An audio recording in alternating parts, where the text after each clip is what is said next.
Hello everyone, Jared here with CarBuzz.com, and I'm going to be showing you the 2018 Volvo XC60 Inscription. We have the T6 drivetrain, which is the middle option in the Volvo range, and what a looker this SUV is. I absolutely loved the XC90 when it debuted this new styling language for Volvo. They have this new grille. They have these gorgeous headlights that are supposed to look like Thor's hammer, and that they do. They look absolutely gorgeous when lit up. Our Inscription model has the chrome trim you see on the bottom, the bigger 20-inch wheels, and then the chrome trim around the sides here. So it is a little bit different than, say, a base XC60. This is the highest trim that you can get on an XC60, although we have the middle engine option. There is a T8 drivetrain that adds a hybrid system. We have not had the chance to sample that yet, but this T6 drivetrain, as you are going to find out in this review, is more than adequate. And this color that you're seeing is called Pine Gray Metallic. Volvo does these really unique colors, and it's a gray. It's called Pine Gray, but there's a little bit of green to it. So not a lot of car companies do a nice green, and I think this is just so lovely. It's a good way to do green without being too in your face about it. I think it looks absolutely incredible on this car, and this is probably a color that I'd order for myself. Now we're going to step inside. Of course, we have our keyless entry. We have our lovely tan interior. That's another thing Volvo is just doing extremely really well. They've been known to do that really well on a lot of their cars, is these tan interiors, the light interior colors with the light wood. We even get a matching tan key. So if you get a black interior, you'll get a black key. We have the tan interior, so we have this nice leather wrapped tan key. It is phenomenally nice. Now we're going to step inside and show you around the XC60. And though you'll notice that even though I haven't started the vehicle up, this navigation system has already fired up and is starting to play music. That's because it likes to get a head start on you, and I'm going to explain why. So I'm going to start tapping around, and you're going to notice it's not that responsive yet. So this is actually one of the most responsive, one of our favorite systems in the automotive industry to use right now. Its only flaw is that when you first get into the vehicle, it is dog slow. It's kind of like an old computer. It just needs a little while to start getting ready. I'm not sure why Volvo is having a problem like making it work well. So if you start this car up real quick and throw it into reverse, you're not going to get your backup camera, which is a little dangerous almost. So that's the one thing Volvo needs to improve on with this system, is just making the response a little quicker when you first start it up. Other than that, it's absolutely fantastic. And the rest of this interior as well, you just have this nice leather wrapped steering wheel. It's two-tone. You got this little black, and then you've got your main interior color on the inside. You have all your buttons for the radio and voice command, and then you have your cruise controls over here. And I love the way that the center console is laid out. We have this beautiful driftwood, and yes, it feels very real, very nice to the touch all over. You can get some more dark wood materials, and I believe you can get aluminum as well, but oh my goodness, I definitely recommend getting one of these light woods that Volvo does really well. And you see the key is here now, but this slides down, and we have plenty of space for all of our stuff. We have two cup holders, and then we have an extra slot here. You can stick your phone there. It'll sit very nicely. And there's also another option behind the shift column, and you can put some more storage there. You can put a phone there as well. It just gives you a ton of space. I've never run out of space on this center console. I love the way that it's laid out. The starter is just this little turn. I'm going to turn it on now, actually. And we're going to get the engine started up. Get that little beep as our digital display roars to life, and we get some AC on this quite hot day. It's about a nice 73 degrees, as we can see from the center display there. So I'm going to close this all up. Interestingly enough, One of the other Volvos that I drove, you turn it to the left to turn it off. This one actually doesn't have that. You turn it in the same direction. But I've noted that when I put it in park and unbuckle my seatbelt, it actually knows that I'm done driving and it'll just shut the engine off by itself. I don't know what exactly triggers that, but I've noticed that maybe 8 or 9 times out of 10, it just knows that I'm done driving and will shut the car off by itself, which is kind of cool. Now, one of the things that you'll notice immediately, if you haven't stepped in a Volvo lately, you really need to come in one, because it is completely different here. This layout is unlike anything you'll see in a lot of other cars. You have this massive 9-inch touchscreen here. It's a vertical orientation rather than a horizontal like most of the other German and even Japanese cars do, which is a very interesting way to do things. You only have a very few amount of physical buttons in this car. You have your hazards, you have your front and rear defrosters, and then you have a couple audio controls. You have your volume knob, you have your play pause, and your fast forward rewind. That's the lot. And then you do have this physical home button, which takes you to this home menu. And when you look at it, you're going to start to realize a few things. It looks a heck of a lot like the tablet that I have at home. And that's because it is. This system is going to take you a little while to get used to, but once you do, it is one of the most amazing systems. Easy to use, snappy, you can do anything with it. So we have all of our modes. We have all of our parking assists, all of our safety features, the lane keep assist, park assist, cross traffic alert, distance alert, our automatic start stop, which is phenomenally smooth, one of the best systems I've used. We have our camera systems here, so you can engage your backup camera at low speeds. You can even get this beautiful 360-degree camera system, which makes this thing an ease to park. The very light steering, which we'll talk about later, also helps it be very good to park around. You can adjust your head-up display. It actually self-parks, so it'll do parallel parking by itself. I've tested that out with mixed results.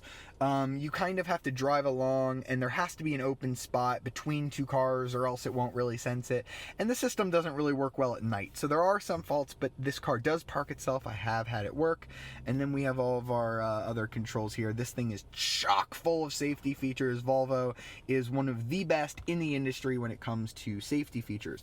Now, you're going to notice all of your climate controls are also handled on this display, which is good and bad. It's very quick. There's I can adjust the fan speed. It's very snappy. There's off, there's on, auto. I can adjust where the fans are blowing from. I can set it from recirc to off. I can adjust the rear climate here. And you're noticing this works a lot like a tablet. Very quick. I do wish there were some dummy controls, because let's just say you're in a circumstance where this isn't working. You might want to have all of that stuff secondary somewhere, and there's nowhere else to do it. The screen is the only way, which is, good if you like technology and controlling it this way. Not so good if you like just having physical buttons for things. You've got these air vents that you can click on and off here with these little knobby things here. And once you get used to this, it's super easy. You've got your main screen here, so we've got our navigation, and I can adjust that here. So there's my navigation display. I can go back to the home menu. I've got my phone here. I've got all of my radio settings here. And I want to talk to you a little bit about this sound experience. So we have the optional Bowers & Wilkins audio here. It's optional. It's very expensive. It's over $3,000. But if you're an audiophile, this thing is fantastic. I can't really show you on the video, but it has this mode called Concert Hall mode, where they have tried to make it sound like the Gothenburg Concert Hall, which is in Sweden, where this car is made. And it has very unique acoustics, having been built in 1935. And what this system does, it just makes the music sound echoey, like you're really hearing it live in an actual concert hall, which is incredible. So if you really like good audio, I highly recommend this system. We have the optional seating package, so we have both heated and ventilated seats, so they do activate both at the same time. I'm not sure why you would want to do that, but you can have your heating and ventilated seats on at the same time. There's also massaging seats that you engage down here by the actual seat control, so I'm going to turn that on now. You have a bunch of settings for that. We have our swell massage, our tread, advanced, and lumbar and shoulder. with different intensities and speed. Oh, it's wonderful to get a really nice massage while you're driving this beautiful, comfortable car. These seats are highly, highly adjustable. You can adjust the bolsters, you can adjust the lumbar, you can even have the cushion extension, and there's just a million ways to adjust these seats. They're phenomenal on a long distance journey. You'll never get uncomfortable in them, especially not with the massage. Now up here we have our 12.3 inch infotainment display up here. All of this is just one giant screen. We also have our head-up display, so you can have your navigation up here with the map displayed, or you can have your radio controls. It's not that easy to shift between them. You actually pull down this little menu here and you can adjust a lot of things in the car, just like you would a cell phone actually. I said this is going to take some getting used to because a lot of the stuff is organized the way a cell phone would be, not necessarily how a car would be. So you can change different settings here. I'm going to find our display system, so you can choose a couple of different themes here. So right now we have the glass system, there's the minimalist system, there's the performance system, which adds some red rings, and I kind of wish that all of these would adjust with the drive modes, but the only way to change them is on this screen actually, so I'm not sure why Volvo didn't just tie them in with the little drive mode controller. So you do have a way to select modes down here below the starter. You have this little rotating thing here. It rotates, but you don't actually just rotate it, you actually click, which brings up your different drive modes. You have an off-road setting, which will raise up the air suspension. You have dynamic, which we'll try out a little later. And then you have eco, which is the only one that actually changes the display here. Instead of a traditional tachometer, you get this weird sort of braking thing here. And I actually just felt the air suspension lower, probably to make it more aerodynamic when cutting through the air. We also have the Pro Pilot Assist system, so you push this little button that'll engage the Pro Pilot. It won't work obviously because we aren't moving, but we'll try that out a little later and we'll show you how that works. This car is about as close as you can get right now to a self-driving car. It does it very well, just like a Tesla. And we also have this very lovely panoramic roof up here. I'm going to roll back the screen now, and as you can see, it just goes back and back and back all the way to those back seats back there, which is very cool. Very big glass, although you do have that little bit of a divide in the middle, so only the front part opens. And now I'm gonna shut that to keep it a little bit cooler down here. A nice touch also is this little Swedish flag here right there, just a little nice quirky touch. These seats are phenomenal, and you know, Volvo is just really proud. They just wanted to show you that little Swedish flag right there.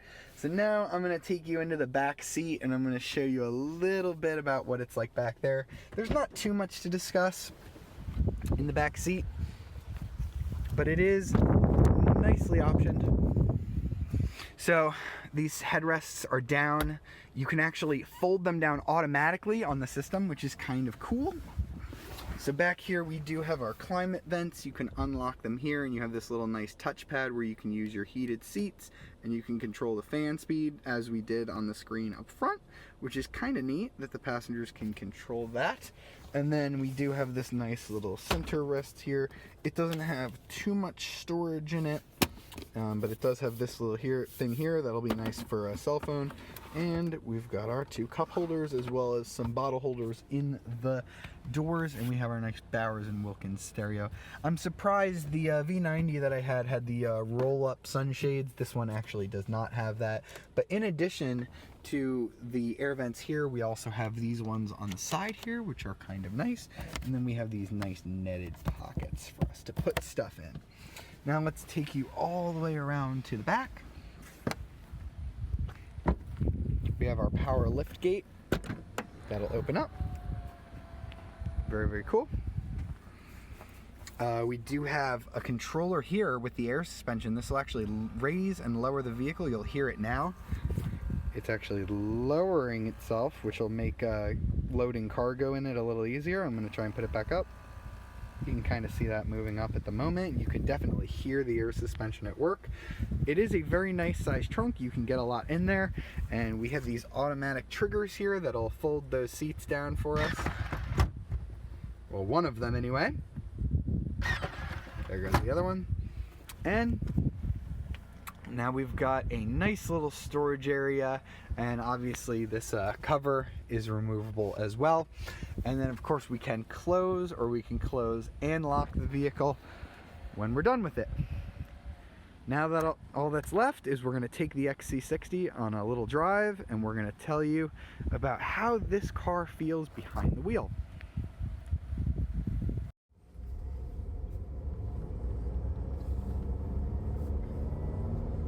Alright, so I'm behind the wheel of the 2018 XC60, and one thing becomes abundantly clear when you drive this or any other Volvo really at this point, and that is that Volvo is bucking the trend of these SUVs that claim to do everything. So you've got SUVs in this segment like the Audi Q5 and BMW X3, and they have sport modes that you can engage in, paddle shifters so that you can drive on the limit of grip that nobody who ever buys one of those cars is ever going to do. So Volvo takes a really different approach to this. There's no paddle shifters, there's no big sport button that you can engage. It does have a sport mode, you know, sort of, that you can engage to do things like that, but Volvo really keeps it all buried. They really just want this to be a conventional, comfortable driving experience, and I think the direction that Volvo has gone, which is to just not focus on the sporty aspect of it, is just fantastic. It's created this really soft, really comfortable luxury experience that I think a lot of car makers have just simply forgotten about, because they think everybody wants to drive a sports car. Everybody wants their family SUV to be a sports car, which I think is a bit silly. We have the optional T6 drivetrain, so that means a 2-liter twin-charged 4-cylinder engine. So that's supercharging and turbocharging. The supercharger kicks in right away, so you have that instant power, and then the turbo kicks in, so that gets rid of any lag at the bottom end of the RPM scale. Power is fantastic on this little motor. It's 316 horsepower and 295 foot-pounds of torque. These are incredible numbers for a 4-cylinder, people. This is what we used to get from V8s not that long ago.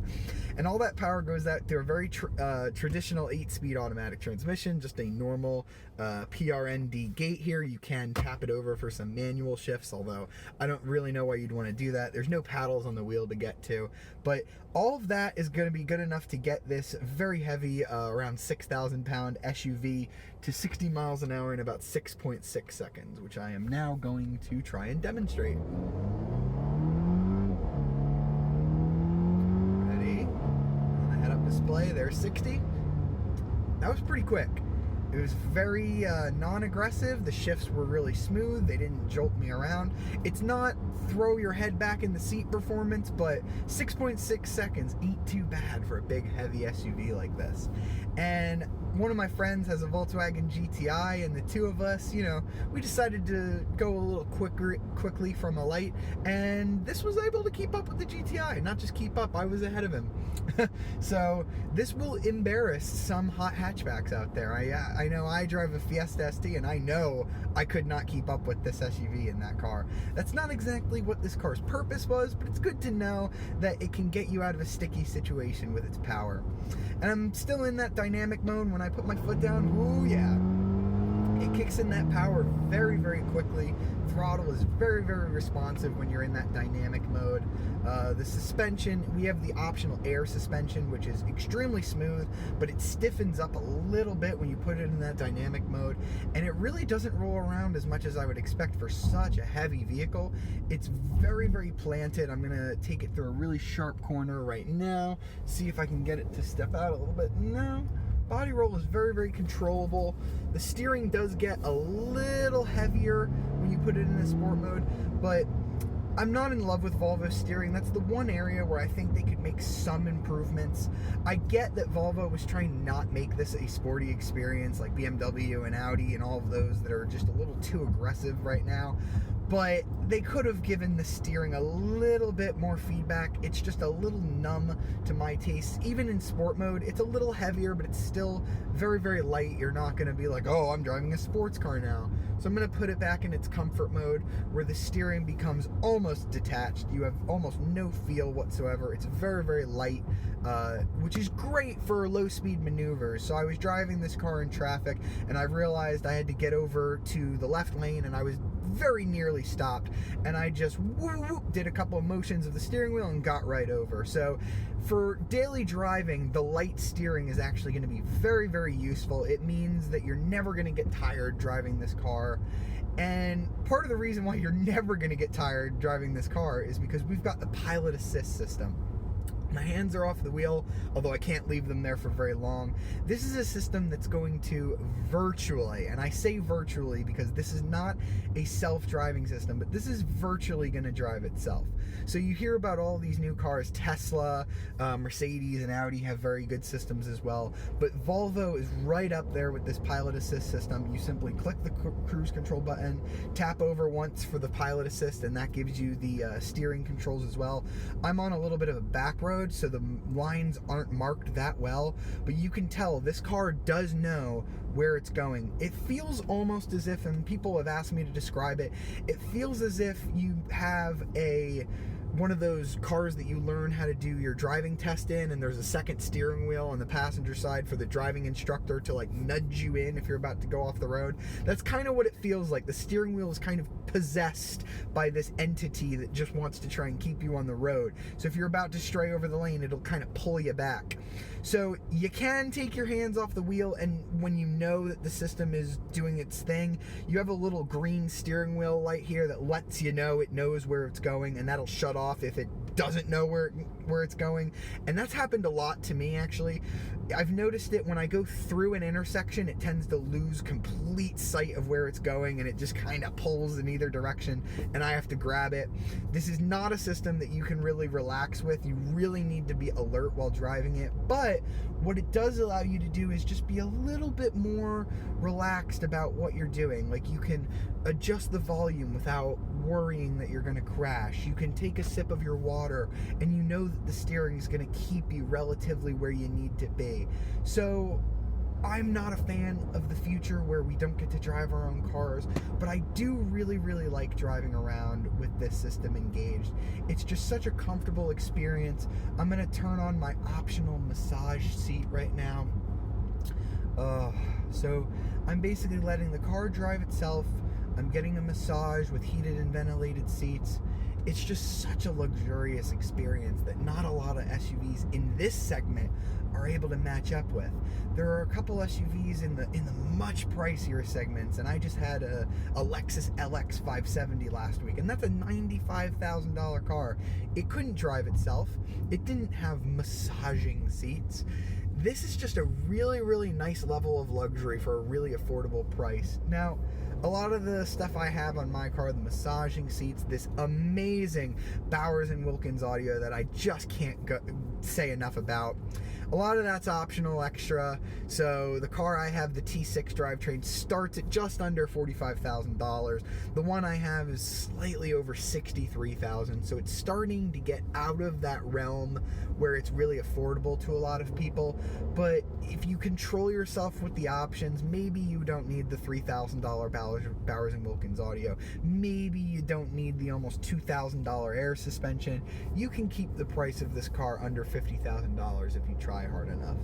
And as much as I absolutely love the prodigious power of this T6 drivetrain, I've said it before when I reviewed the V90 Cross Country, which is the wagon version of this platform, I'd be happy enough with the T5. The T5 gives you about 250 horsepower, which I feel like is completely adequate for an SUV like this. You're never going to be taking this car on the Autobahn unless you happen to live in Germany.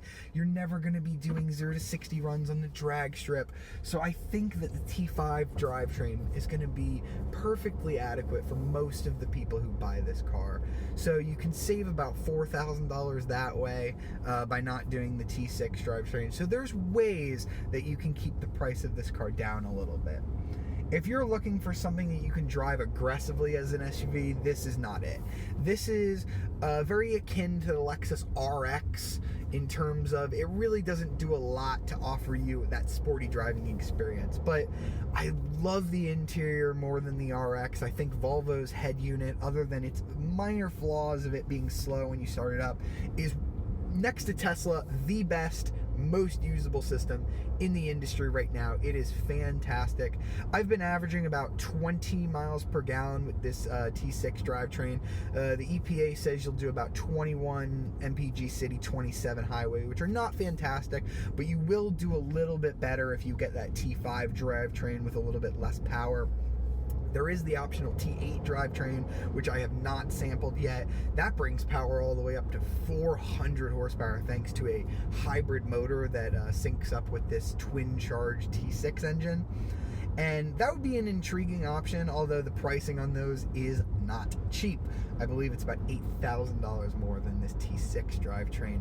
And the fuel economy gains are really not that great, but you do get around 20-something miles of electric driving range, which is pretty cool if you have a short commute. So I think the T6 drivetrain is nice. If you really like to have a lot of passing power, the T6, I definitely recommend it, but I think that the majority of people are going to be able to get away with the T5. The Volvo XC60 doesn't compete on sporty driving. It doesn't compete on, aggressive looks. I think it looks fantastic. I love Volvo's new headline. Ever since they've been purchased by Geely, a lot of people are worried, oh, I don't know if I want a car that's owned by a Chinese company. If you haven't driven a Volvo lately, go drive one. I have a feeling that if all you're looking for is one of the most comfortable cars in the segment, that this is going to be the car for you. I think it's better than the Lexus RX. It's a little bit smaller than that car, but if you had to give me the option, this is the car that I'd be driving home. It's just so comfortable and so lovely. The Volvo XC60 is currently my favorite luxury option in the mid-size SUV class.